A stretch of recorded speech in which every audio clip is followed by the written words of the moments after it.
Alhamdulillahirrahmanirrahim.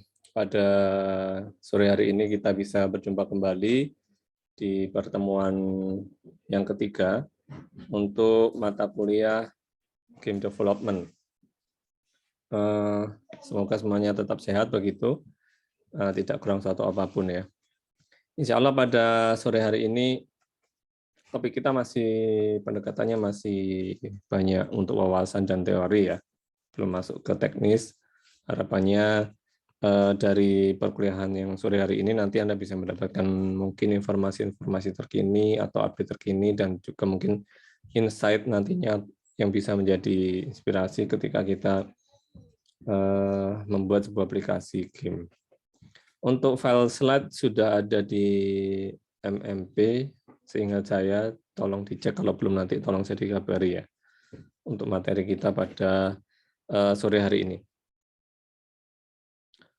Nah, seperti kita ketahui bahwa dunia game ini berkembang sangat pesat begitu, dan untuk yang khususnya dunia digital ya, game digital tentu beda dengan game konvensional, di mana kalau sebuah game digital itu elemen-elemennya merupakan sebuah kombinasi dari teks ya, audio, dan gambar bergerak ya, di mana sifatnya itu interaktif dari aplikasinya kepada penggunanya.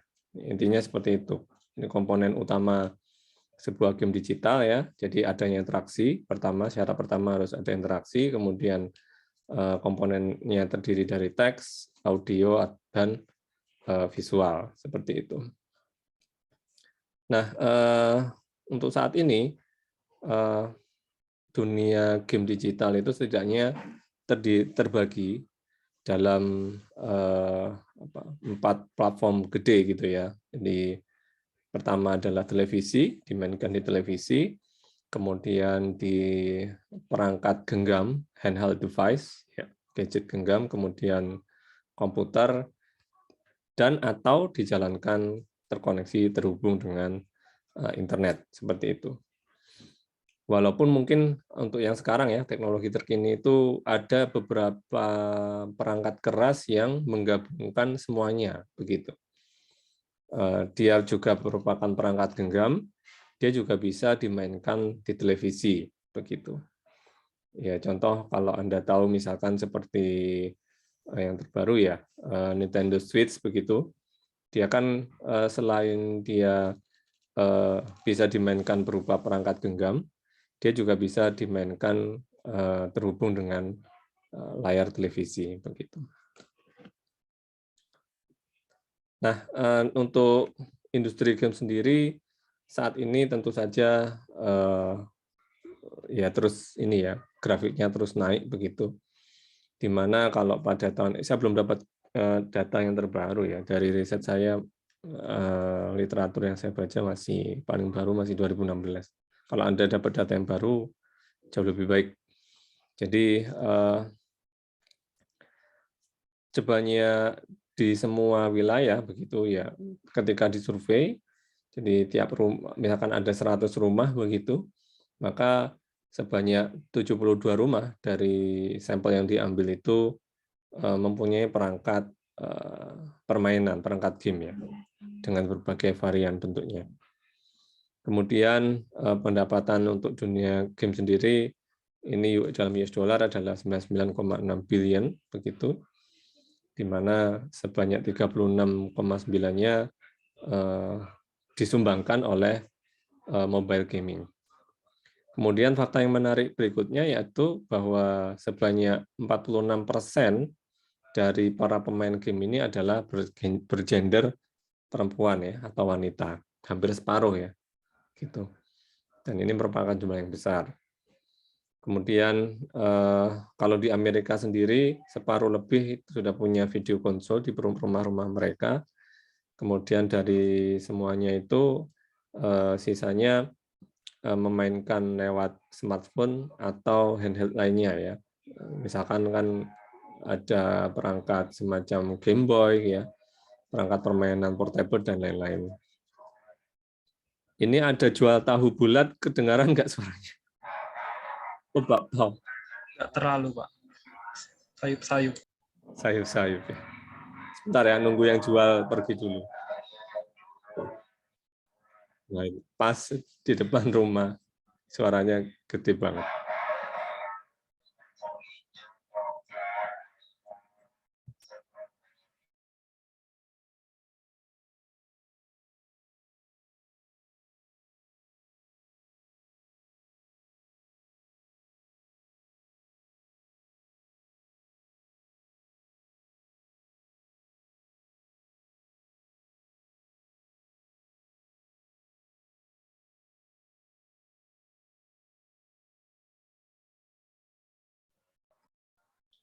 Oke, sorry, mohon maaf. Karena posisi ini ruangannya ini di depan gitu, terus kalau ada yang jual itu ya kedengaran banget masuk suaranya. Oke, kembali ya. Jadi tadi sampai mana? Oh ya, nah seperti kita ketahui juga, Anda tahu kan bahwa bermain game ini sekarang, kalau dulu mungkin 10 tahun yang lalu gamenya masih standalone lah, maksudnya standalone ya single player ya, atau multiplayer itu ya player 1, player 2, atau mungkin via LAN, LAN ya, jaringan lokal. Nah sekarang dengan adanya teknologi sekali lagi sebanyak 62% itu memainkan tidak sendirian tapi bermain dengan orang lain ya, baik secara LAN atau via online gitu. Nah, mungkin nanti kalau Anda tertarik terjun dalam dunia bisnis game, nah ini mungkin bisa jadi insight yang berguna ya, bahwa game nggak harus maskulin, tapi game-game untuk perempuan itu juga merupakan pasar yang ceruknya cukup besar ya, game-game yang seperti game-game, kalau perempuan kan biasanya game-game yang sederhana, yang casual ya. Kemudian kalau bikin game mungkin ada baiknya kalau kita ingin merambah pasar yang gede ya game-game yang bisa dimainkan dengan orang lain ya, baik lewat jaringan atau yang lain.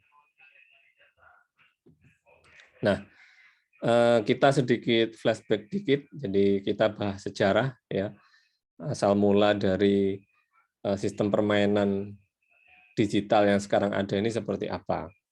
Di kalau dulu yang namanya permainan itu ya mesin permainan ya, definisi mesin permainan di mana mungkin masih analog, ya sifatnya seperti kayak kalau di zaman saya seperti kayak main dingdong, gitu. Ada perangkat permainan, nggak tahu istilahnya apa ya. Kalau tempat saya dulu namanya istilahnya dingdong.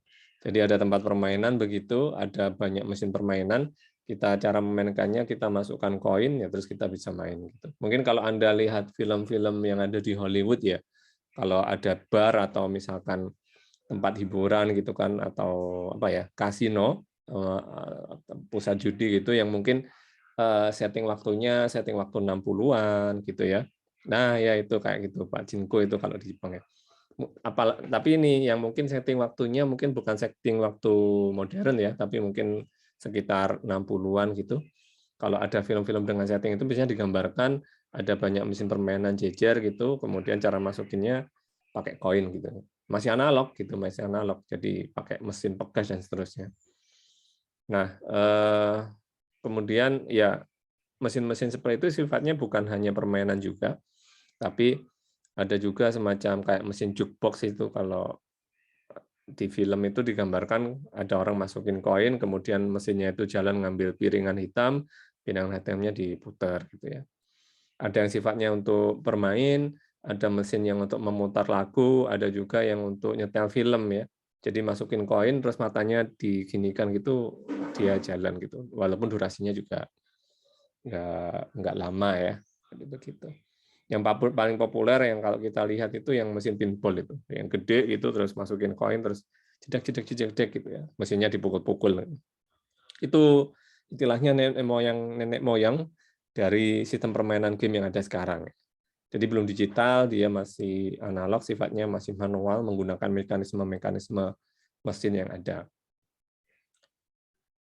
Nah, lalu ya orang melakukan riset ya, terus diciptakanlah TV tabung katode ray tube ya, TV tabung. Ini saya masih nemoni nih TV tabung, itu saya masih sampai kelas berapa ya? SMA itu TV-nya masih belum TV yang ramping-ramping seperti sekarang itu yang gepeng, yang flat ya. TV-nya masih TV tabung gede gitu. Kalau layarnya goyang-goyang dipukul atasnya jedek gitu, jadi bener lagi gitu. Nggak tahu kok gimana kok gitu ya.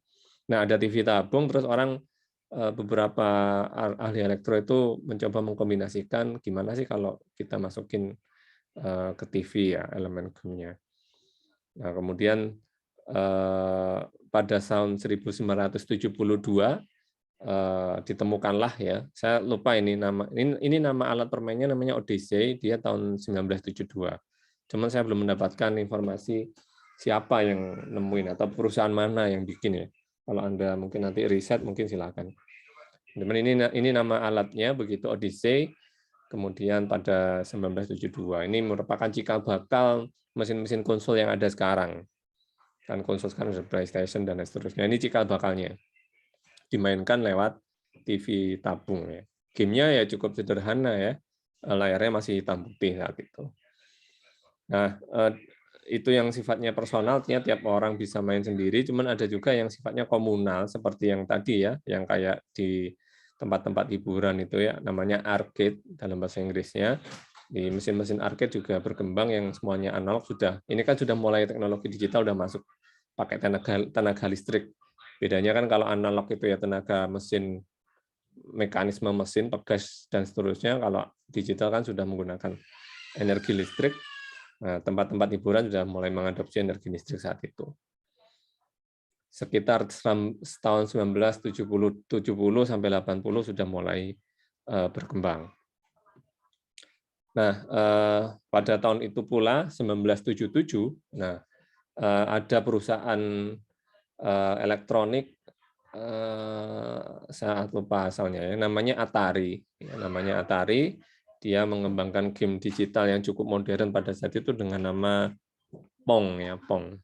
Gameplaynya cukup sederhana seperti kita main pingpong begitu. Jadi dia sudah multiplayer, ya multiplayer. Kok multiplayer Pak? Ya namanya multiplayer kan bisa dimainkan lebih dari satu orang. Jadi dia sudah bisa dimainkan oleh 2 orang.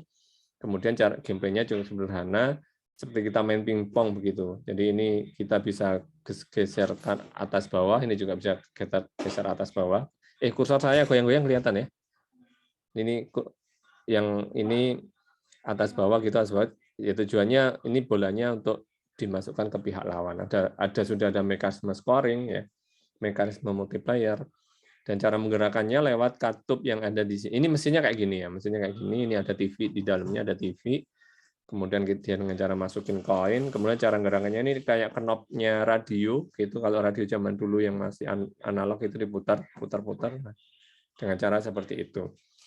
Ya namanya zaman saat itu ya, ini tapi cukup populer, cukup nge-hype gitu pada saat itu, karena sudah cukup kompleks. Jadi istilahnya sudah, ya teknologinya sudah cukup mumpuni untuk saat itu. Sudah ada bisa multiplayer ya, kemudian sudah ada mekanisme controlling yang cukup bagus, kemudian sudah ada efek-efek suara yang dimasukkan di situ begitu. Jadi cukup canggih untuk ukuran saat itu pada tahun 1977 ya, 1977. Nah, ini versi arcade-nya seperti ini, dan karena pasarnya begitu luas saat itu, kemudian Atari juga memproduksi yang versi home version-nya dengan ukuran yang size mesinnya yang lebih kecil, yang bisa dipasang ke TV-TV yang orang-orang yang sudah punya saat itu. Begitu. Nah, dengan kesuksesan Atari tadi menjadikan inspirasi orang-orang lain, perusahaan-perusahaan lain untuk ikut terjun dalam dunia bisnis game. Karena waktu itu orang lihat, oh kayaknya menarik juga ya. Dan bisa menghasilkan secara ekonomi juga menghasilkan uang yang cukup gede. Kan cara mainnya kan dimasukin koin tuh. Dan saat itu harganya cukup mahal ya. Jadi kalau orang nggak pengen koin, masukin koin gitu, beli mesinnya, ya saat itu cukup mahal. Artinya ini orang pengusaha-pengusaha saya itu melihat ini merupakan peluang bisnis, sehingga lahirlah, diciptakanlah beberapa mesin-mesin game yang lain ya pada periode itu 70 sampai 80-an. Ada game namanya Asteroid, ada namanya Donkey Kong, Pac-Man dan seterusnya. Mainnya sudah elektrik, begitu sudah menggunakan mekanisme joystick dan tombol ya, joystick dan tombol. Kemudian ada juga yang kalau yang gede itu dipasang mesin arcade, kalau yang kecil semacam mesin gamebot kayak gini, mesin gamebot. Ya, saya dulu punya banyak ya, bukan banyak sih, mungkin sekitar 5 ya, 5 kayak gini gitu. Nggak tahu sekarang di mana ya, mungkin udah hilang atau gimana. Waktu saya kecil sempat dibeliin kayak gini itu banyak dan seneng banget mainnya kalau waktu itu. Pakai baterai gitu kecil. Ya, terus biasanya kalau pulang sekolah waktu ini cerita dikit ya. Jadi cerita dikit itu udah ada ini yang apa namanya orang-orang nyewain gini. Jadi dalam waktu berapa menit kita bayar bisa main gitu. Macam-macam ya. Ada Donkey Kong, ada Mario, ada koboi-koboi helikopter yang mungkin gamenya sederhana tapi cukup menyenangkan untuk dimainkan pada saat itu. Nah, ya terus berkembang ya. Jadi singkat cerita berevolusi ya, mesin-mesin yang jadul tadi berevolusi, pihak-pihak game developer berkembang bagaimana caranya agar teknologi semakin canggih, orang semakin suka, banyak yang beli dan seterusnya. Nah, saat itu game masih sifatnya dimainkan via konsol. Karena pada tahun-tahun itu komputer sudah ada, yang namanya personal komputer sudah ada, cuman lebih banyak difokuskan pada untuk keperluan bisnis. Ya, keperluan bisnis jadi ya contoh misalkan untuk pengolahan data, pengolahan kata, ya nyetak surat, dan jadi kepentingannya untuk kepentingan bisnis. Belum ada atau karena mungkin keterbatasan juga ya, jadi keterbatasan hardware juga, jadi saat itu game PC belum ada, dan game-game saat itu lebih banyak dijual via konsol ya, konsol. Dan memang konsol tren saat itu terus berkembang ya. Dan yang ini asalnya Atari yang tadi, yang Atari mesinnya kayak gini, 1977, kemudian pada 1983 perusahaan Jepang dengan nama Nintendo memproduksi mesin Nintendo seperti ini. Kemudian 89 diciptakan mesin Sega ya. Nah, cerita lagi nih, saya dulu juga punya, dan sampai sekarang masih punya mesin ini, Nintendo ini, dan masih berfungsi dengan baik. Jadi, mungkin kelebihan produk-produk dulu itu awet dan tahan lama ya. Dan saya punya Nintendo yang saya dibelikan waktu saya kelas 4 SD. Mesin ini masih ada dan bisa berfungsi dengan baik sampai sekarang. Walaupun mungkin kasetnya, kartridge-nya banyak yang hilang ya, cuman kesisa berapa itu? Dua Mario sama apa gitu. Nah, untuk yang Nintendo ini dia masih 8 bit begitu. 8 bit ini ya secara grafik dia masih sederhana, pixelnya masih kelihatan kasar begitu. Nah, yang Sega ini dia sudah 16 bit di mana grafiknya sudah lebih halus ya, kemudian kayak apa ya istilahnya? Frame rate-nya lah, animasinya itu juga lebih halus begitu. Nah, gamenya sangat banyak ya. Kalau ini kan mesinnya, cuman kalau kita bicara permainannya apa? Iya, banyak banget ya, banyak banget. Mulai yang saat itu sudah mulai ada bermacam-macam genre ya. Genre tembak-tembakan, balapan, ya, racing, kemudian sport juga sudah ada, sepak bola, tenis, action-action ya, pukul-pukulan, fighting. Itu genre-genre itu sudah mulai ada pada periode ini. Ya, walaupun dengan mungkin grafiknya yang masih kotak-kotak gitu ya, masih terbatas. Tapi genre-genre itu sudah mulai lahir pada tahun periode ini. Nah, ya terus ya akhirnya berevolusi ya, lahirnya mungkin ya sekarang game-game yang konsol yang ada sekarang ya sudah semakin canggih ya. Jadi untuk saat ini sendiri pangsa pasar game konsol dikuasai oleh 3 ya. Major home console maker ini pemainnya 3 gede lah, pemain yang kelas kakap ya. Ada Nintendo dengan berbagai produknya ya, ada Wii, ada Switch, yang perangkat gambar ada Game Boy yang mungkin sudah nggak aktif lah, udah nggak produksi lagi ya. Nintendo Switch yang sekarang yang terbaru, Microsoft dengan Xbox-nya, dengan berbagai jenis Xbox-nya, kemudian Sony dengan PlayStation-nya ya. PlayStation yang terbaru, PlayStation berapa? Ada yang tahu nggak PlayStation yang terbaru, PlayStation berapa ya? PS5 ya. Ada yang punya nggak? Nah, Ada yang punya PS5? Nah, kalau ada yang punya, iya, mahal dan langka ya. Jadi kalau bisa dapat, itu pun harganya berkali-kali lipat dibanding harga originalnya. Tapi kalau ada yang punya, sekali-sekali bawa ke kampus main bareng, asik juga ya. Nah, dosen kita Pak Gama ada nggak nih? Pak Gama punya, tapi PS4 ya. Baru beli.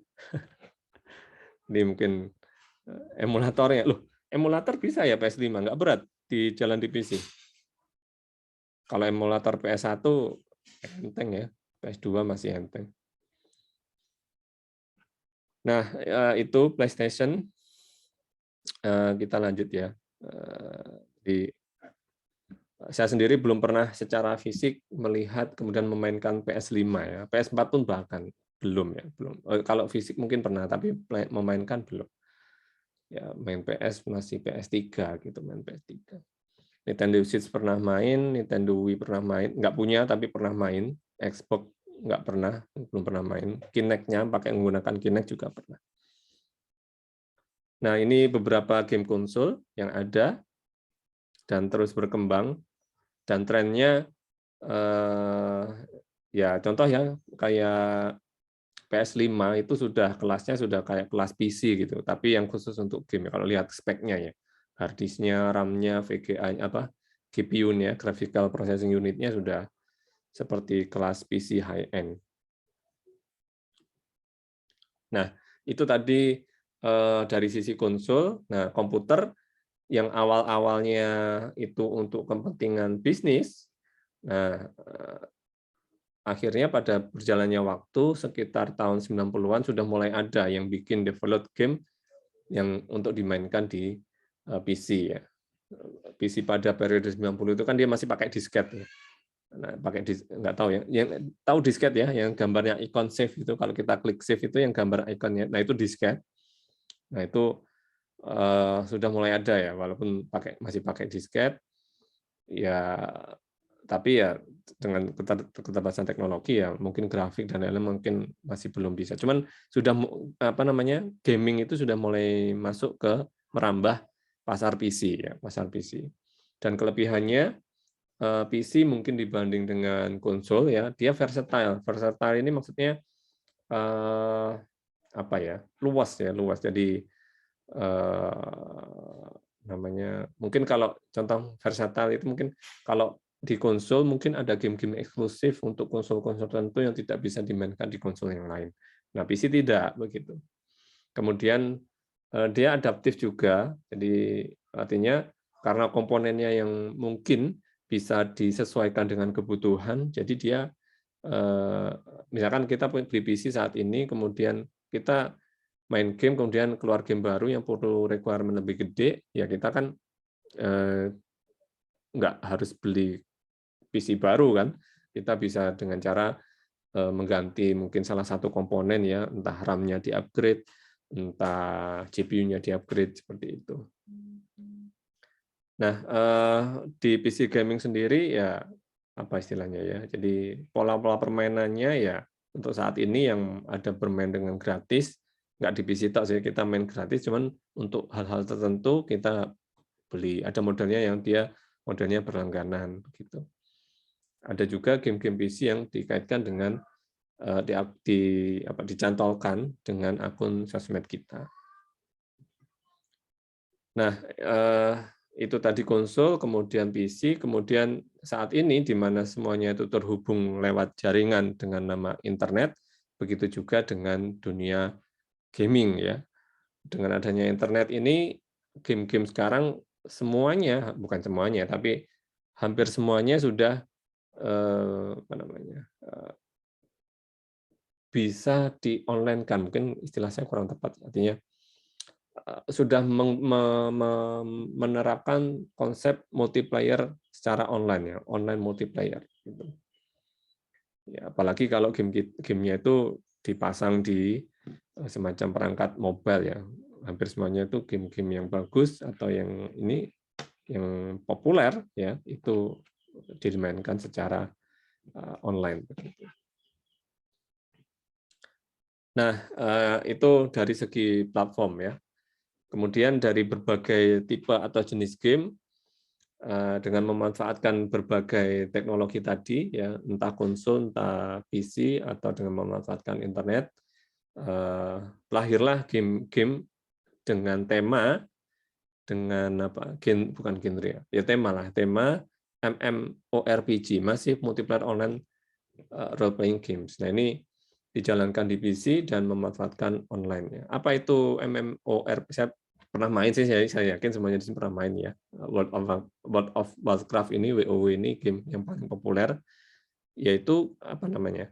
Game di mana dia ada sebuah dunia virtual di situ, kemudian pemain dia di dalam permainan itu seperti sebuah karakter, di mana karakternya itu kita bisa bikin semacam avatarnya yang kita bisa customize, ya, dikustomisasi, entah penampilan fisiknya atau yang lain. Kemudian karena dia sifatnya multiplayer dan online, ya, masif, artinya masif ini apa? Pemainnya ada banyak. Karena online gaming belum tentu masif, ya.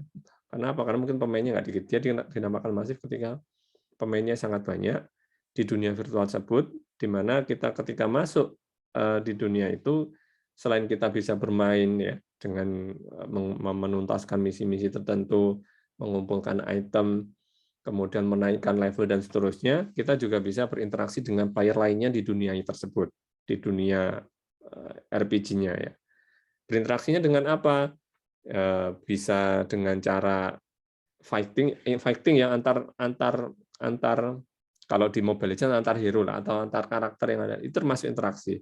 Bisa juga dengan cara interaksi saling bertukar item, ya, berinteraksi, kemudian ya chatting atau dan lain, itu termasuk interaksi gitu. Nah, player-player ini kemudian membentuk semacam apa namanya, tribes atau guild lah, atau clan begitu, di mana sekelompok pemain punya objektif yang sama, punya karakter kesamaan yang sama, dia membentuk sebuah apa ya, guild, clan, tribes istilahnya gitu. Jadi ya kemudian menuntaskan misi secara bersama-sama. Gitu. Lalu ada yang genre-genre olahraga, ya, di mana genrenya olahraga ini ya juga dijalankan secara online, ya. Ya, yang sifatnya ya contohnya misalkan saya yakin pernah main juga ya, PES, ya, kemudian Football Manager, kemudian seolah-olah di mana di situ kita sebagai manajer sebuah klub sepak bola, kemudian beli pemain dan seterusnya, ikut liga dan seterusnya gitu ya. Game-game yang lain juga bisa dicantolkan lewat akun sosmed kita. Yang mungkin sekarang saya nggak tahu ya, karena sudah nggak lama di Facebook. Kan ada game yang bisa dimainkan lewat Facebook, ada game yang bisa dimainkan lewat Line, tahu Line ya. Game apa yang populer di Line, tahu nggak? Line. Get rich. Ya, Get Rich. Ya.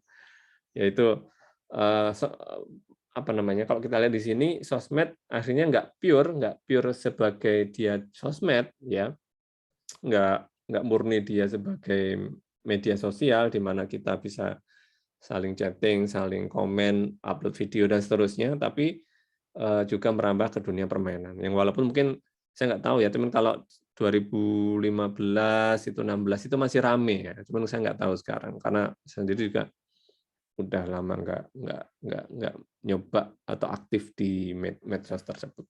Kalau ada yang punya info, nanti silakan ditambahkan. Nah, ada tren untuk perkembangannya sendiri, dunia game ini, ada semacam tren semuanya, hampir semua apa namanya, developer itu ada semacam convergence, ya, mengerucut yang awalnya berbasis konsol, mengerucut ke mobile gaming, begitu. Apa itu mobile gaming? Ya, bermain lewat device mobile, ya, tablet atau handphone. Walaupun masih ada yang konsol, cuman mayoritas itu mengerucut ke sana, gitu. Di konsol itu menjadi pusat apa namanya, entertainment-nya. Kemudian untuk mekanisme permainannya sendiri itu mengerucut ke single device, begitu. Yaitu apa? Yaitu alat permainan yang portable ya. Ya bisa tablet, bisa handphone ya, seperti itu. Sekarang trennya seperti itu. Nah, ini mungkin jadi insight bagi Anda juga kalau misalkan Anda hendak membuat game nantinya begitu di game-game indie misalkan gitu. Ya, mungkin sekarang paling populer memang game-game yang dijalankan di media-media perangkat gadget portable ya, jadi handphone dan tablet gitu. Ya, di samping itu kalau kita hendak develop game di konsol memang cost-nya lebih mahal ya, dibanding kalau kita develop di perangkat genggam tadi. Nah, itu tadi info-info terkait perkembangan game ya, di mana secara umum kita pisahkan ya, walaupun saling terkait ya, ada yang sifatnya dijalankan di konsol, di PC, kemudian yang online begitu, kemudian kita juga lihat sejarahnya tadi sudah. Nah, kita masuk ke genre ya. Nah, genre sepertinya sudah disinggung di pertemuan terakhir kemarin, ada genre, ada berapa? Masih ingat nggak itu? Ada banyak, Pak? Ya, ada banyak ya. Jadi dan tidak biasanya genre-genre ini, apalagi game-game yang udah gede gitu ya, yang sudah masif dan kompleks itu biasanya genrenya nggak tunggal, game fighting tok gitu enggak, tapi biasanya sudah ada irisan-irisan dengan genre yang lain gitu, dan dikombinasikan gitu. Ada unsur game fighting-nya, ada unsur simulasinya, ada unsur action-nya gitu kan. Game-game sekarang sudah ya nggak pure ya, jarang sekali saya nemukan game yang genrenya pure satu tok fighting tok gitu. Tapi biasanya sudah ada irisan dengan genre-genre yang lain ya. Ada yang action, ada shooter, tembak-tembakan, petualangan, strategi dan seterusnya. Ini mestinya sudah dibahas di yang kemarin. Saya pikir Anda juga sudah tahu ya contoh-contohnya dari masing-masing genre tersebut. Nah, mungkin ini juga jadi insight juga nanti, semoga bisa jadi inspirasi pada tahun 2017 dari sekian genre itu genre apa sih yang paling laris ya.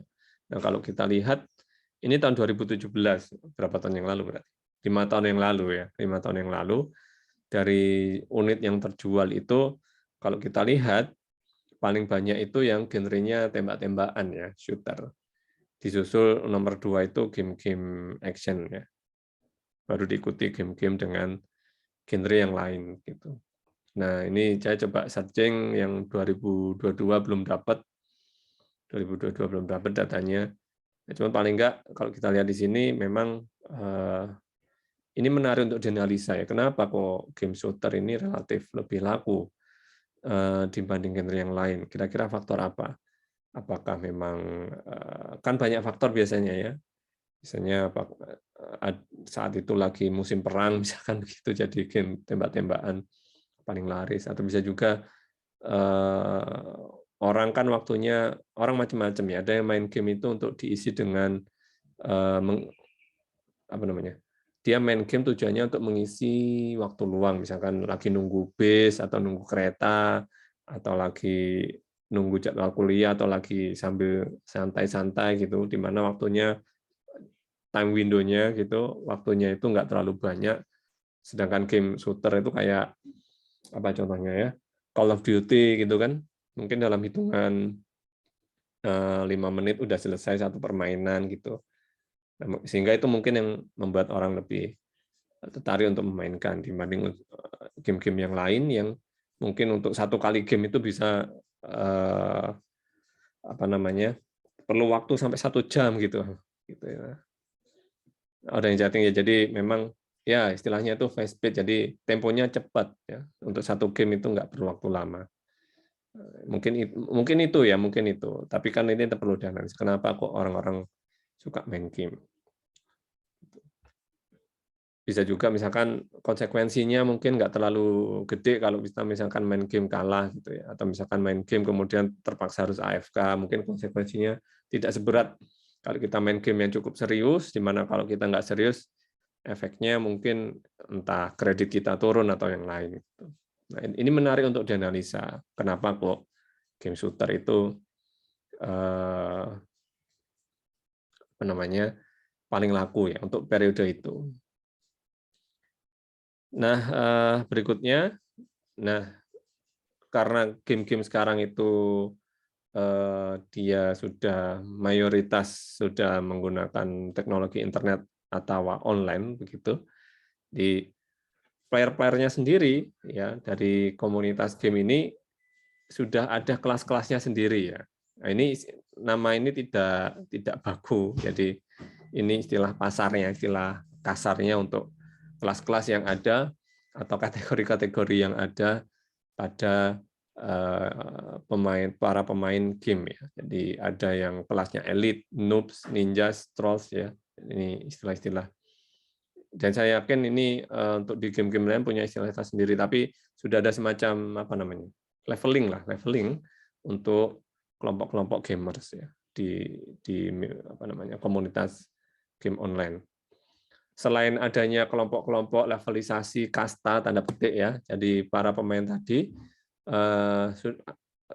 karena mereka bersosialisasi dengan bermain bersama, maka diciptakanlah media-media di dalam game itu di mana selain mereka bermain game, mereka juga bisa berinteraksi dengan cara saling texting ya, saling kayak ada semacam media sosialnya begitu, saling teks, saling kirim gambar atau yang lain ya. Yang paling populer Discord ya, tahu semua kalau saya kan tahu semua Discord itu kan. Walaupun sekarang Discord nggak harus melulu tentang game ya, tapi setahu saya komunitas-komunitas game itu untuk berinteraksi antar game lain selain lewat permainan ya lewat media-media tadi gitu, lewat di mana saling chatting atau ada grup-grup tertentu yang membahas tentang permainan tertentu ya, terus membahas berita-berita tertentu tentang sebuah game. Contohnya misalkan kalau saya kan main Pokemon ya, ada channelnya di Discord itu game Pokemon gitu.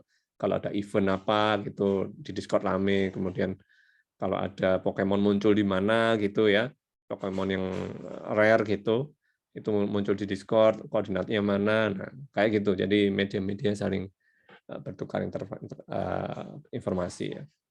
Yang Mobile Legends apalagi paling rame ya, Mobile Legends, ayo main bareng gitu, deal-dealan di Discord online gitu. Kemudian main bareng. Jadi yang namanya game, apalagi sekarang, ya nggak pure game saja ya, tapi ada faktor-faktor lain yang membuat ya menjadi lebih asik, lebih kompleks gitu. Nah itu tadi komunitas apa namanya interaksi sosial antara pemain yang sifatnya masih in game ya. Di luar gamenya sendiri atau di luar gamenya sendiri ya. Para player ini juga ada interaksi secara khusus ya. Jadi misalkan walaupun interaksinya itu di luar game, tapi masih berkaitan dengan game ya. Di adanya semacam forum-forum untuk berbagi ide, berbagi knowledge ya. Kemudian ada komunitas-komunitas untuk modding, tahu ya modding, ngemodifikasi permainan gini. Ya, contohnya kalau Anda main game-game RPG semacam apa itu yang ya betul sekali Skyrim ya. Jadi itu tadi saya istilah apa gamenya? Terus ini apa? Iya Skyrim ya. Terus yang apa namanya itu? Yang ada serialnya di TV itu loh. Geralt GTA juga ya, ini populer banget ini mod-modnya ya. Jadi itu kan komunitas-komunitas gamer yang ya The Witcher betul The Witcher ya. Jadi komunitas-komunitas gamer yang saling berinteraksi, saling sharing informasi, tapi sifatnya mungkin out game ya di luar game. Tapi apa yang mereka interaksikan juga masih berkaitan dengan game. Apa namanya komunitas-komunitas tersebut. Ya, saling sharing, saling berbagi mod ya. Bahkan ya kalau yang sedikit underground itu saling berbagi cheat ya, saling berbagai apa gitu ya. Map hack kalau di mana?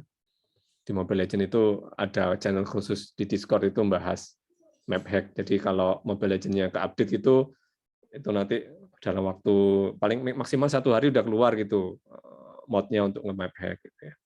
Akun saya barusan kena ban karena ikut-ikutan itu, ketahuan sama muntunnya kalau pakai map hack.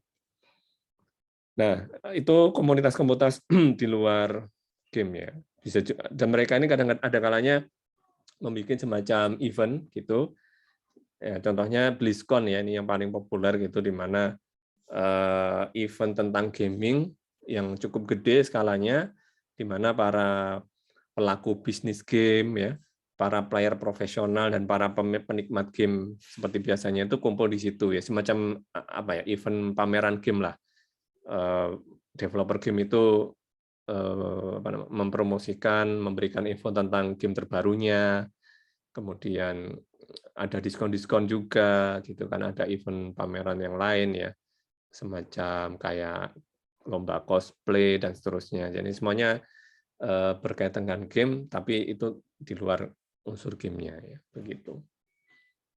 Nah, saya nggak tahu di Indonesia karena saya juga jarang ikut ya update, jadi mungkin kalau di Indonesia sendiri saya kurang tahu. Tapi event itu ada. Maksudnya apa ini disampaikan bahwa kalau kita bahas tentang game itu, apalagi sekarang sekali lagi itu tidak pure game saja. Ya apa bikin game yang bagus, tapi peluangnya banyak.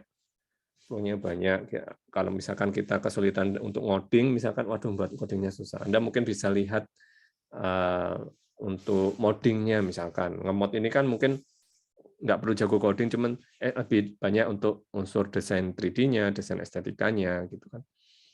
Pak, saya nggak jago ngoding, gitu, nggak jago desain juga, tapi saya jago untuk ngumpulin orang, marketing. Nah, Anda tetap bisa masuk di dunia game itu, menyelenggarakan event kayak gini, kemudian untuk marketing gamenya, gitu. Jadi sekarang cukup kompleks. Jadi kalau kita bahas game development, itu nggak harus bikin game yang bagus, nggak harus bikin game saja, tapi ada banyak aspek. Saya pernah dapat info ya, di salah satu universitas di Jakarta itu ada prodinya sendiri ya. Jadi kalau kita kan mata kuliah nih, mata kuliah itu prodi ya, apa namanya, jurusan gitu. Jadi prodi sendiri gitu. Dengan berbagai mata kuliah yang banyak, yang semuanya membahas tentang game. Gitu. Oh iya, PENS ada ya, Surabaya ya. Nah ini saya baru tahu ini. Mungkin mulai kapan ya? Ya ini info yang bagus juga. Jadi ya, teknologi game sudah ada ya. Jadi ya kalau kita kan 1 semester dengan 16 pertemuan ya, itu kalau malah 2014 ya, itu prodi sendiri gitu. Jadi ya kenapa kok bisa sampai seperti itu? Kan sekali lagi game itu kompleks, nggak dari segi codingnya saja, tapi ada banyak komponen-komponen lain yang bisa dibahas terkait game. Nah, kemudian karena apa namanya, game sudah kompleks ya, di luar game itu juga sudah banyak yang bisa dibahas. Artinya game ini masuk ke lini-lini yang lain di masyarakat, ya, lini-lini yang lain di masyarakat, termasuk di dunia komik dan animasi seperti itu. Jadi ada film-film atau komik-komik yang terinspirasi dari game. Ada game ini, kemudian dibikinlah filmnya, dibikin serial kartunnya, dibikin komiknya. Dan sebaliknya, budaya populer gitu yang ada di masyarakat itu bisa juga menjadi inspirasi untuk dibuatkan game. Jadi ada game yang menarik kemudian dibuat animenya, ada juga anime yang bagus dibuat gamenya. Gitu. Naruto gitu kan gamenya ada, animenya juga ada, Bleach dan lain-lain. Jadi saling apa namanya, dia nggak berdiri karena dia sudah begitu populer, dia bisa masuk ke berbagai apa namanya lapisan masyarakat, bisa bermasuk ke berbagai segmen kehidupan di masyarakat begitu. Itu terkait budaya pop. Nah kemudian unsur lain terkait game yang perlu kita ketahui juga, apalagi kalau Anda nanti terjun sebagai praktisi developer game, kita harus memperhatikan juga terkait aturan dan regulasi. Nggak ujuk-ujuk bikin game, ada aturannya dan ada regulasinya. Di Amerika sendiri sudah ada lembaga yang menangani itu, yaitu ISRB, Entertainment Software Rating Board. Itu ibaratnya kalau di kita itu kayak lembaga sensornya lah, kayak gitulah ya, lembaga sensornya gitu, di mana kalau ada film gitu kan, kalau ada misalkan film ini kok banyak sekali adegan kekerasannya, dia dikasih rating mungkin dewasa dan seterusnya. Nah, di Amerika juga ada lembaganya namanya ISRB, dia didirikan pada tahun 94, ya tujuannya itu tadi, untuk tanda petik mensensor atau mengkategorikan berbagai game yang ada, sehingga nantinya game-game ini dipasarkan sesuai dengan rating yang diberikan, label yang diberikan ya.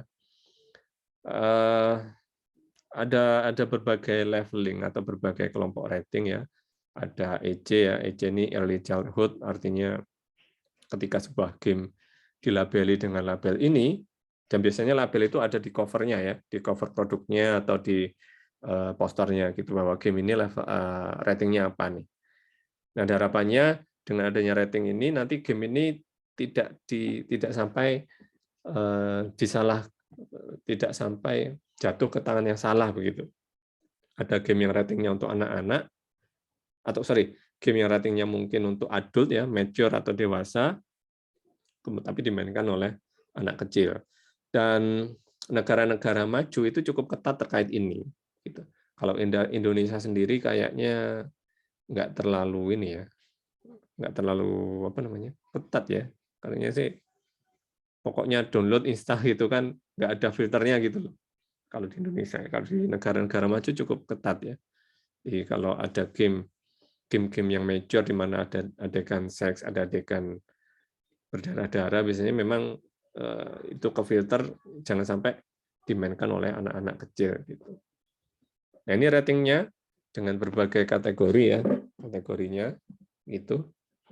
Ya tujuannya itu tadi agar jangan sampai sebuah game dimainkan oleh orang yang salah. Nah, masa depan game sendiri gimana ya? Ya tentu saja, artinya teknologi terus berkembang, masyarakat juga animo terhadap game itu juga cukup gede, dan game sekarang itu tidak pure hanya untuk main game, tapi bisa masuk ke semua aspek dan lini. Nah, game-game sekarang gimana nih trennya? Ini hasil dari literatur saya, dari yang saya baca. Game-game sekarang cenderung sifatnya itu imersif, atau apa namanya? Imersif ini apa bahasa Indonesianya ya, yang tepat ya? Padat begitu. Kemudian sifatnya portable ya. Portable ini artinya game-game sekarang ya itu tadi seperti yang disampaikan di slide yang pertama tadi, konvergennya itu maksudnya ke arah portable device, perangkat-perangkat yang portable. Walaupun untuk yang gede semacam konsol tadi yang ukurannya gede masih bisa, cuman sekarang yang lebih populer adalah perangkat-perangkat yang portable. Faktornya banyak ya. Perangkat gede itu biasanya lebih mahal, ya PlayStation kan lebih mahal dibanding mungkin HP ya. Kemudian lebih praktis, kemudian lebih mudah mungkin untuk dioperasikan ya, lewat layar sentuh kan, kalau juga lebih sederhana ya. Sedangkan game konsol kan lebih mahal, kemudian gameplay-nya biasanya cenderung lebih kompleks, takes time, butuh pikiran dan seterusnya gitu.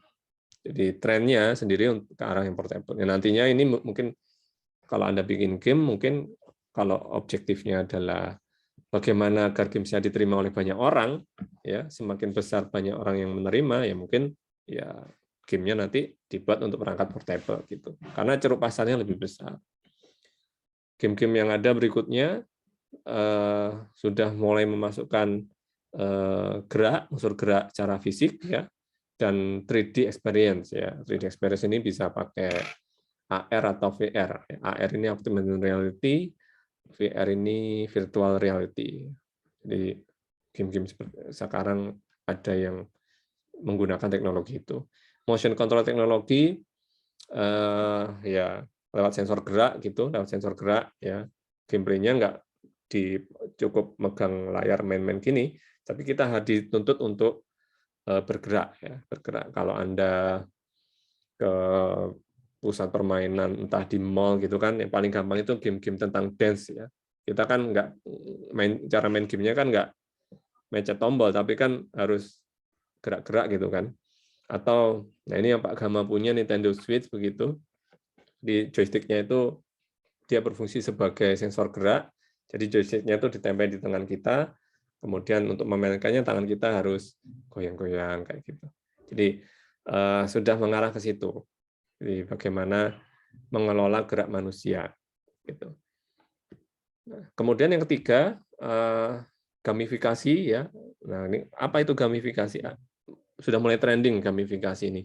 Apa itu gamifikasi? Yaitu memasukkan komponen-komponen dalam dunia game, komponen ya, bukan gamenya sendiri, tapi komponen unsur-unsur yang ada di dunia game ke dalam aktivitas kita sehari-hari, proses bisnis perusahaan sehari-hari, proses bisnis organisasi keseharian. Gitu. Unsur-unsur game, komponen-komponen game. Contohnya apa? Contohnya adalah di game, kalau kita main game, itu kan ada unsur challenge, ya, ada unsur reward, ada unsur komponen apa namanya punishment, kemudian ada unsur apa namanya reward ya tadi udah ya. Paling gampang itu contohnya misalkan kita tahu kalau kita apa namanya belanja di Shopee atau di Tokopedia, ada namanya mekanisme sistem rating. Nah, rating sendiri di sini dia udah memasukkan unsur gamifikasi nih sebenarnya, gamifikasi. Kenapa kok ada unsur rating seperti itu? Kalau Anda sebagai penjual dapat rating bagus, apa yang Anda rasakan? Seneng kan? Kalau Anda sebagai pembeli mau beli something di Shopee atau Tokopedia, fungsi rating untuk apa? Untuk membangun unsur trust. Nah, sistem rating sendiri ini nggak ujuk-ujuk ada, tapi dia merupakan sebuah apa namanya sudah menerapkan unsur gamifikasi istilahnya. Menerapkan unsur gamifikasi itu sekali lagi unsur-unsur yang ada di dunia game dimasukkan dalam proses bisnis sebuah organisasi atau perusahaan. Gitu. Apakah semuanya? Tidak, ya cukup rating gitu. Atau ada unsur challenge. Ya. Challenge, kalau kita dapat challenge, kemudian kita bisa complete the challenge, kita dapat reward. Itu gamifikasi. Nah, kalau kita sebagai penjual di Shopee ada challenge-nya tuh. Misalkan dalam sehari ada, atau misalkan ada Gojek lah ya. Jadi challenge-nya adalah kalau dalam sehari bisa nganterin berapa orang, dapat reward apa gitu. Memasukkan unsur-unsur game dalam proses bisnis yang ada. Dan ini biasanya nanti dikombinasikan dengan aspek lain, contohnya untuk aspek pendidikan, sehingga muncullah istilah game edukatif, game-game untuk sifatnya edukasi. Nah, yang di chatting itu contoh realnya yang Kahoot gitu ya. Quizzes, kalau Anda tahu Quizzes, pernah pakai Quizzes ya, itu kan ini gamifikasi sebenarnya. Kita ada challenge, kalau kita jawab dapat skor berupa reward tertentu gitu kan. Itu unsur-unsur gamifikasi. Dimasukkan dalam dunia lainnya, misalkan dunia pendidikan muncullah istilah namanya game-game edukatif. Edukasi kemudian dimasukkan unsur-unsur game di dalamnya. Jadi kompleks banget kalau kita bahas tentang game ini. Nah, itu tadi tentang teknologi. Kemudian untuk membuat atau mempublikasi sebuah game, ada strukturnya, ada komponen-komponen yang harus kita penuhi. Pertama, ya dari segi development-nya tentunya ya, intinya core-nya ini.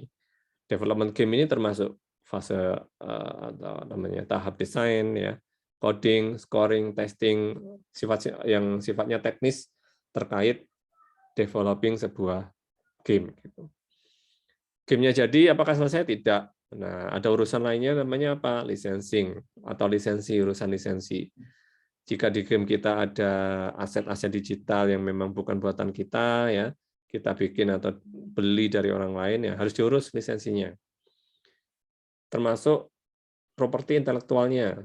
Kalau di Indonesia ini ada namanya lembaga paten dan HAKI, hak atas karya ilmiah ya, atau karya apa ya.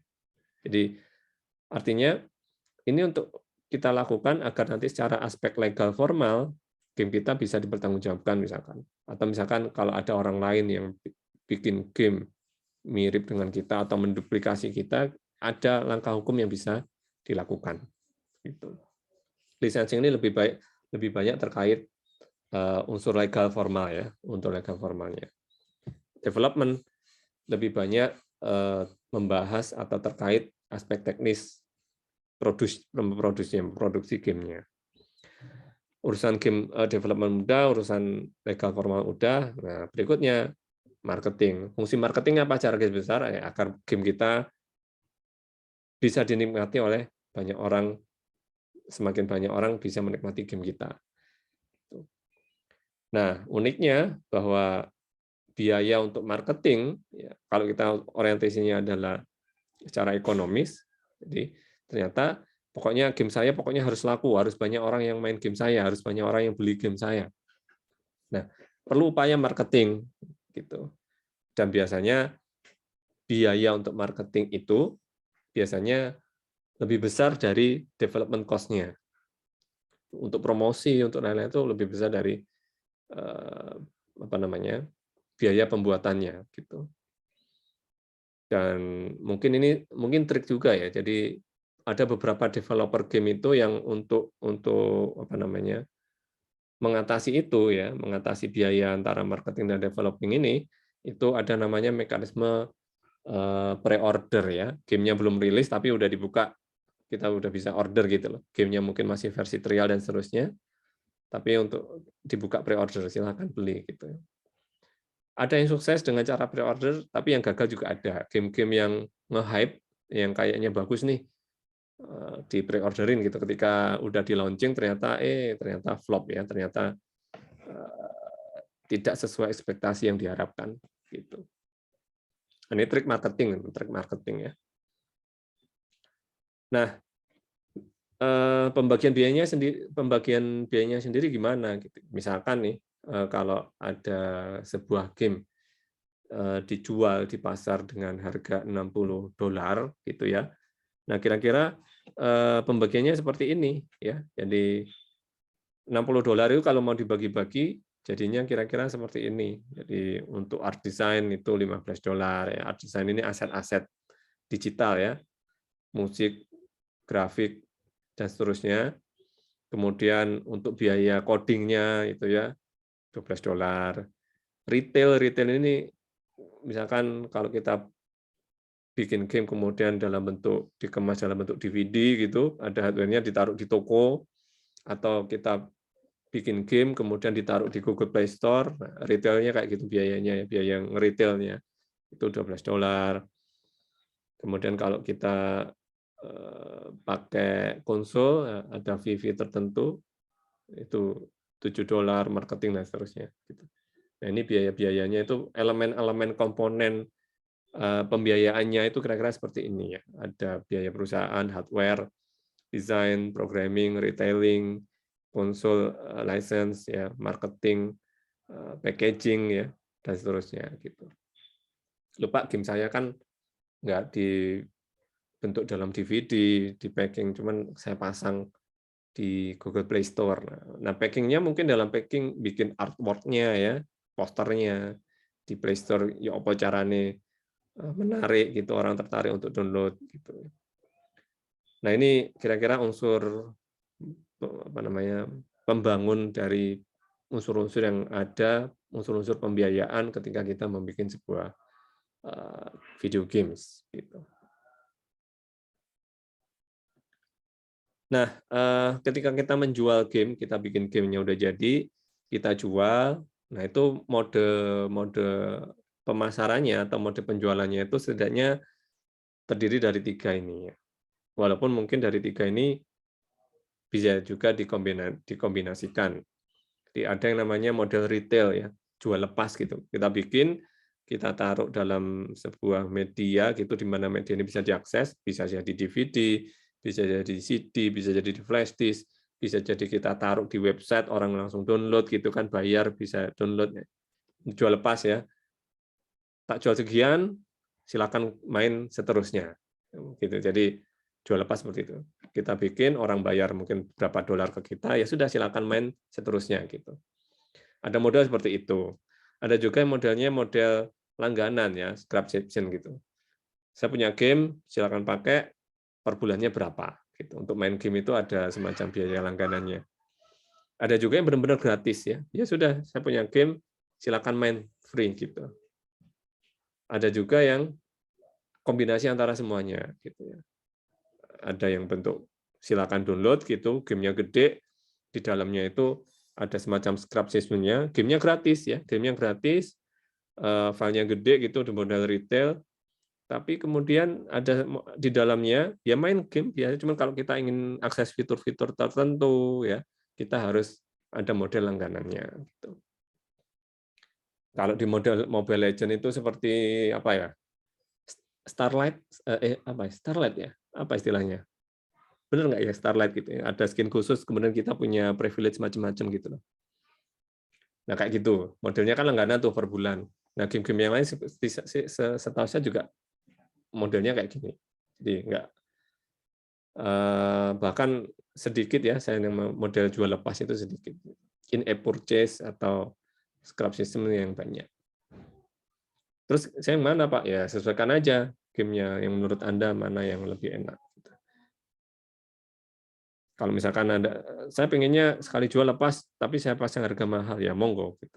Game-nya gratis, teman di dalamnya ada unsur-unsur receh, tanda petik kecil-kecil gitu, ya silakan. Mana yang mungkin menurut Anda paling menguntungkan. Walaupun ada riset-riset tertentu yang menganalisa lebih detail kapan yang cocok pakai model subscription, kapan cocok pakai yang model retail. Ada riset-risetnya ya, sudah ada. Tempat penjualannya di mana? Tempat penjualan yang populer ya, populer ada namanya digital store-nya, toko digitalnya ya, yang mungkin kalau berbasis PC gitu, desktop atau PC ya Steam yang paling terkenal ya, sampai sekarang. Kalau mau yang berbasis mobile ya tergantung platformnya apa ya. Kalau Android ya Google Play yang paling populer ya, walaupun ada yang lain juga. Kalau pakai iPhone ya App Store gitu. Ada juga developer-developer game-game kayak Assassin's Creed itu developernya apa ya saya lupa. Itu juga punya ininya sendiri ya, situs penjualannya sendiri juga punya. Walaupun juga dijual juga di Steam gitu. Ya ini istilahnya pasar digitalnya lah. Kalau kita mau bikin game atau mau beli game itu bisa ditaruh di sini. Kalau Steam saya kurang tahu, apa kalau kita punya game kita taruh di sana, apakah kita harus bayar, itu saya kurang tahu ya, belum dapat infonya. Kalau di App Store, itu kita misalkan mau naruh game kita di situ, kita harus bayar ya. Dan saya nggak tahu angkanya berapa, dan sifatnya langganan ya, modelnya langganan, ya Ubisoft. Ubisoft lupa namanya. Itu punya marketnya sendiri. Dan ini yang apa namanya indie, game-game indie ya, terima kasih infonya, nanti saya coba itu aksesnya itch.io. Tadi sampai mana ya? Oh ya, kalau kita Steam saya kurang tahu biayanya berapa kalau kita mau pasang game di situ. App Store saya lupa 100 berapa dolar gitu, dan dia ada periodenya ya, kalau nggak salah tiap tahun gitu, tiap tahun kita harus perpanjang gitu kalau kita tetap pasang game kita di situ. Kalau Google Play, kalau kita mau pasang aplikasi atau game kita di situ, kita bayar 25 atau 27 dolar gitu. Cuman bayarnya cukup sekali. Kita bayar 25 dolar, ya sudah seterusnya seumur hidup lifetime. Di game kita bisa tetap ada di Play Store. Di App Store saya kurang tahu angkanya, Steam juga kurang tahu. Dan kalau kita mau taruh game kita di situ ya, Steam saya nggak punya pengalaman, App Store saya nggak punya pengalaman. Kalau kita mau upload aplikasi atau game kita di Google Play, mungkin yang lain juga sama ya. Tapi kalau Google Play itu cukup ketat ya. Kita nggak hanya membayar gitu 25 dolar selesai, terus kita mana nih file APK-nya nih, file installnya mana, kita unggah enggak. Tapi ada serangkaian data-data yang harus kita penuhi, harus kita isi ya. Contoh misalkan KTP itu juga diminta ya, kemudian game kita screenshot-nya juga diminta, kemudian kita harus menceritakan game kita tentang apa gitu. Komponennya banyak sekali. Di mana nanti ini setelah kita isi nanti akan direview oleh tim editornya Google gitu. Misalkan kita sudah nge-statement mention bahwa game saya ini ratingnya untuk anak-anak. Nah, itu tapi nggak itu tapi nanti oleh tim Google-nya setelah kita unggah semua persyaratan dokumentasinya itu tadi nanti akan direview oleh tim Google. Biasanya dalam waktu sehari atau 2 hari gitu akan ada balasan gitu. Artinya nanti tim Google akan memberi balasan apakah memang game kita ini boleh atau layak dipasang di Google Play atau tidak. Jika tidak, biasanya akan ada semacam revisi ya, revisi gitu.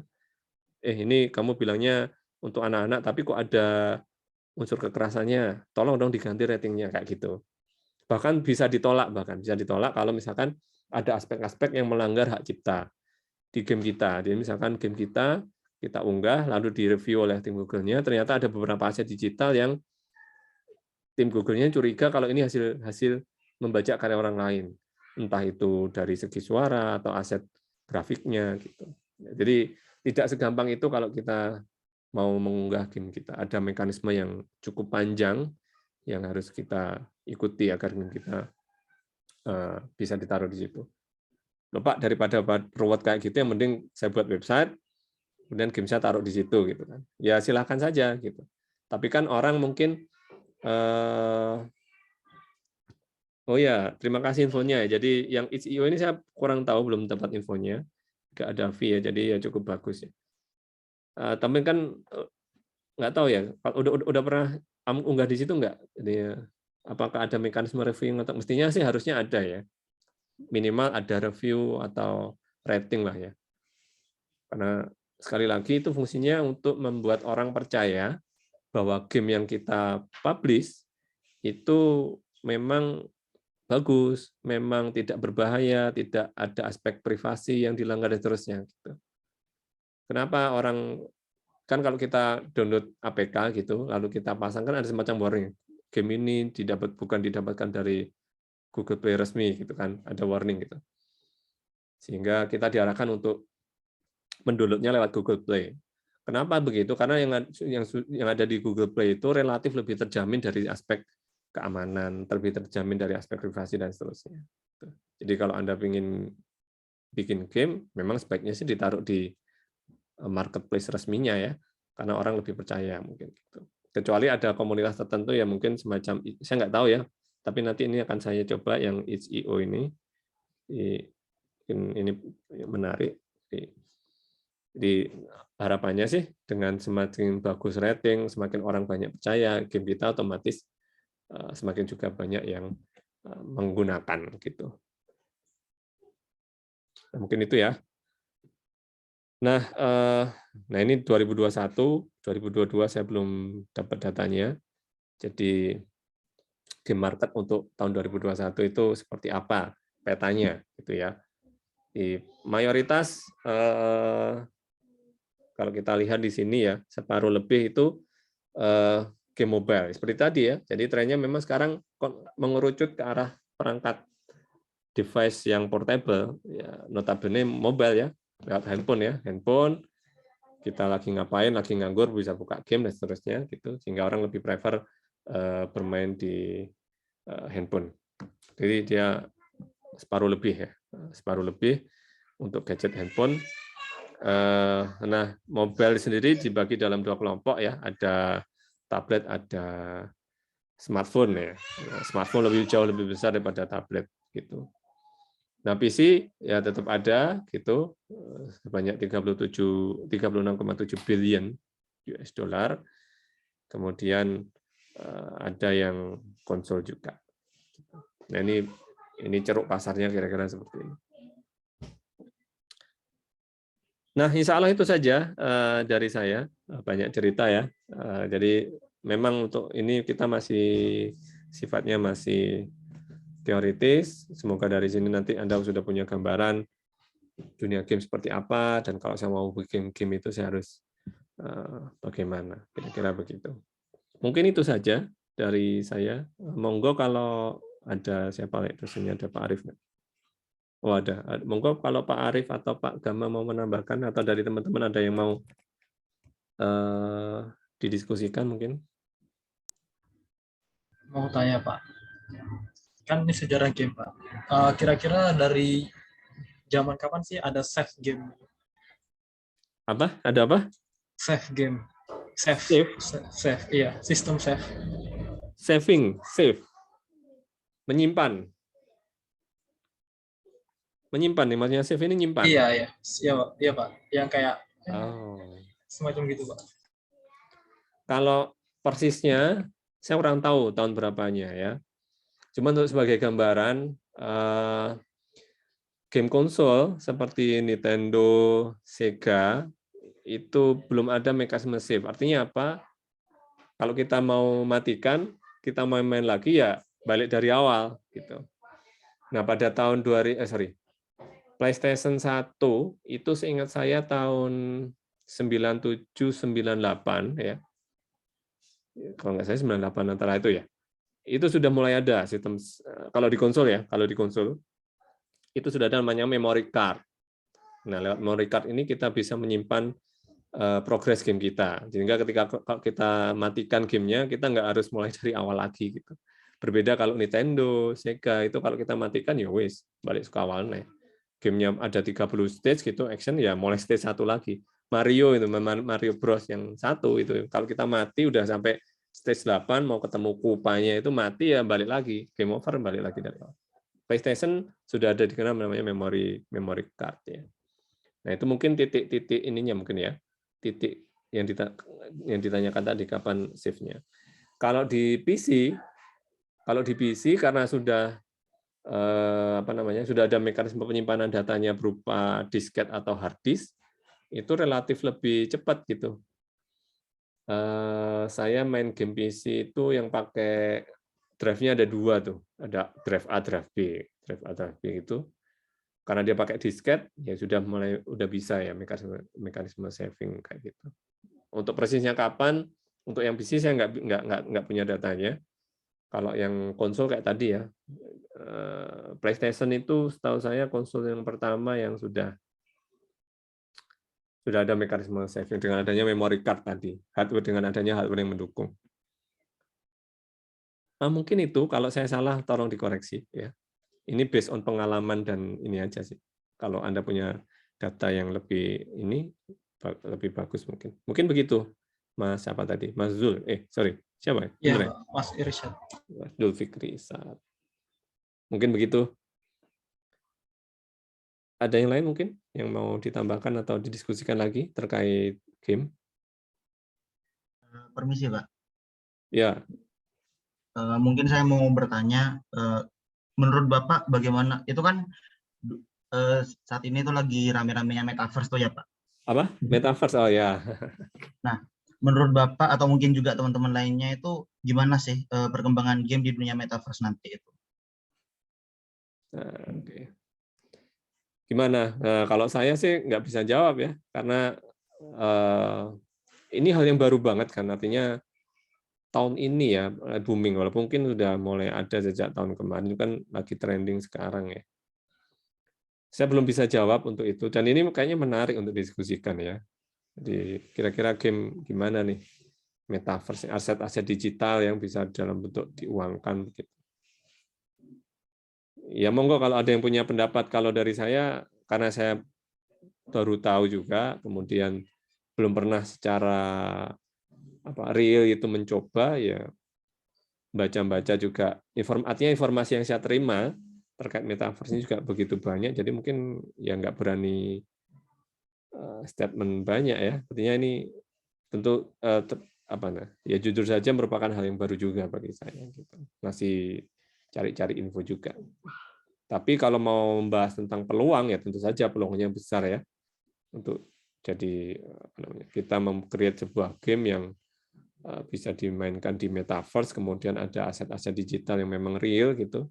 Ya, contoh misalkan main World Warcraft atau main game RPG gitu, jualan item di sana gitu, dengan nilai nominal tertentu yang memang real, yang bisa kita buat transaksi real di dunia nyata. Nah, itu tentu peluang yang cukup besar. Mungkin begitu sih Mas, siapa tadi? Avandi ya. Saya juga belum bisa komen banyak tentang itu. Tapi kalau yang lain ada ya monggo silakan. Pak Arif mungkin Pak nyoba metaverse. Mungkin begitu Mas Avandi. Baik, Pak. Terima kasih. Mohon maaf ya kalau belum bisa ini banyak. Iya, Pak. Ada apa-apa, Pak. Ada lagi mungkin? Nggak ada ya? Ya, jika tidak ada ya langsung mungkin ya. Jadi ada tugas, ini gampang sih tugasnya ya. Sifatnya individu. Berikan pertama ya. Berikan 5 contoh game MMORPG selain yang sudah disebutkan di kelas. Tadi apa? World Warcraft ya. Silakan. Anda permain The Sims. The Sims itu termasuk MMORPG enggak menurut Anda ya? The Sims. Yang online. Termasuk enggak? Termasuk sih, Pak. Soalnya kan kita memainkan suatu role play suatu karakter gitu, Pak. Dan juga itu bisa berinteraksi ke banyak orang. Jadinya ya masuk MMORPG menurut saya sih. Ya, betul. Jadi sesuai namanya role play, di Sims kan kita main role play ya, jadi karakter tertentu lewat avatar tertentu. Kemudian The Sims sendiri juga masif, artinya kita nggak main 1 atau 2 orang aja, tapi ratusan ribuan orang dalam satu server. Nah, contoh Anda itu, nah jangan lupa nanti kalau ada screenshot gamenya atau gameplaynya disertakan. Nomor 2, masing-masing 5 contoh game yang terinspirasi atau diadaptasi dari komik atau movie. Anda sebutkan, Anda screenshot, Anda dapatkan screenshotnya, Anda tampilkan. Yang nomor 3, nah tadi sempat disinggung bahwa game itu ada semacam level untuk rating ya, yang dari ISRB tadi. Nah, Anda cari, misalkan ISRB ini punya berapa rating.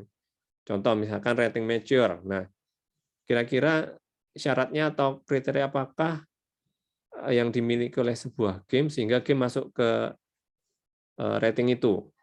Anda sebutkan, ISRB punya sekian rating, rating A itu kriterianya begini. Gitu. Termasuk contohnya masing-masing 5 game. Termasuk tambahkan juga mungkin screenshot dari gameplaynya, atau mungkin ada komponen gamenya yang misalkan nih, game ini mature nih. Kenapa? Karena ada adegan kekerasan. Nah, Anda screenshot adegan kekerasannya gitu untuk game tersebut. Apakah saya harus main? Enggak, Anda bisa googling ya. Jadi silakan dicari itu di internet. Nah, kemudian tugas yang nomor 5, nah ini berikan contoh 3 game eksklusif yang ada di masing-masing platform konsol, Nintendo Switch, PlayStation, atau Xbox. Jadi, game eksklusif ini apa yang dimaksud game eksklusif ini? Game yang hanya ada di konsol itu saja, tidak dimainkan di konsol yang lain. Nah, itu semua ini tugas individu, usahakan contohnya tiap orang beda ya. Usahakan beda tiap orang, dikumpulkan dalam bentuk file docx ya. Dapat filenya, Anda kumpulkan via MMP gitu. Terakhir kapan? Terakhir malam ini ya. Terakhir malam ini, kalau bisa sekarang setelah ini Anda cari, Anda riset, kemudian dikumpulkan, diupload di MMP terakhir malam ini. Gitu. Ada pertanyaan terkait tugas ini mungkin? Malam ini 2359 ya, Pak? 2357. Oke, Pak. Oke. Ya. Itu jaga nih kalau servernya biasanya ganti hari kan, yang ya intinya malam inilah ya. Jangan sampai ganti tanggal. Nah, gitu paling mungkin gampangnya gitu ya. Jangan sampai ganti tanggal. Kan di MMP itu kelihatan ya, Anda upload tanggal berapa kan? Waktunya kan kelihatan. Usahakan uploadnya pada tanggal berapa nih sekarang? Tanggal 17. Ya, jangan sampai ganti tanggal. Individu ya, usahakan beda, jangan ada yang sama. Ini untuk memperkaya kita juga. Jadi ojo KB nanti gamenya 5 game podo KB ya. Warcraft, terus Age Empire, apa gitu. Diusahakan beda. Mungkin begitu. Ada lagi mungkin yang mau ditanyakan? Nomor 2, Pak. Kalau misalnya trilogi gitu, gimana? Trilogi, ya itu misalkan, oh ini ada game Lord of the Ring. Ya sudah, Lord of the Ring itu walaupun ada 3, ya kehitung 1 kan. Jadi Lord of the Ring 1, 2, 3 itu dihitung satu. Tahu maksud saya ya? Karena kan itu diadapt dari film yang dengan judul yang sama gitu, Lord of the Ring. Lord of the Ring, ya, Harry Potter, ada Naruto, banyak lah saya pikir. Mungkin begitu? Lagi lainnya mungkin? Cukup? Cukup ya? Oke, jika cukup mungkin bisa diakhiri. Mungkin sebelum ditutup ada tambahan dari siapa nih, Pak Gama nggak? Pak Ariful mungkin? Halo, ada tambahan Pak? Sudah cukup mungkin Pak Riza. Oke, sudah cukup ya. Jangan lupa itu dikumpulkan malam ini. Kita jumpa lagi di lain kesempatan insya Allah. Terima kasih atas perhatiannya. Assalamualaikum warahmatullahi wabarakatuh. Selamat sore. Terima kasih, Pak.